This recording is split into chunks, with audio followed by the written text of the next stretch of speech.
कौमी असम्बली के इजलास के दौरान वफाकी वज़ीर राना तनवीर और PTI रहनुमा आतिफ खान के दरमियान शदीद तलकलामी और गर्मा गर्मी हो गई। बहस के दौरान राना तनवीर ने PTI को मुखातिब करते हुए कहा कि आज आप लोगों के साथ जो कुछ हो रहा है वो मकाफात अमल है। जवाब में आतिफ खान सख्त रद्द-ए-अमल देते हुए बोले कि राना साहब, अगर आपको अदालत में ना घसीटा तो कहना। चैलेंज देता रहा हूं कि हम खड़ा कर ले मेरे हल्के में, आप भी चैलेंज देता हूं। और चाचा जी मैं कह रहा एमी, मैं तेनू भी जानना, मैं जलसों में कहता रहा हूं, ਤੁਹਾਡਾ ਪਿਓ ਹੋਏਗਾ, ਤੁਹਾਡਾ ਹੋਏਗਾ, मैं कहना चैलेंज कर रहा हूं। आप सियासी तकरीर नहीं है, तुम आगे लड़ लो।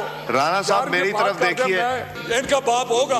राणा साहब मेरी तरफ देखें। बात सुने अमन, मेरे मत मेरे साथ बात। राणा साहब आप तो बड़े ठंडे हैं। राणा साहब इधर देखें, आप सारे लोटों का टोला है, आपका लोटे नहीं है। और चोर तेरा बाप चोर हो, आप सारा टब्बर चोर हो। नहीं अतीक नहीं, आप खा गए हो, बिलाल रोके।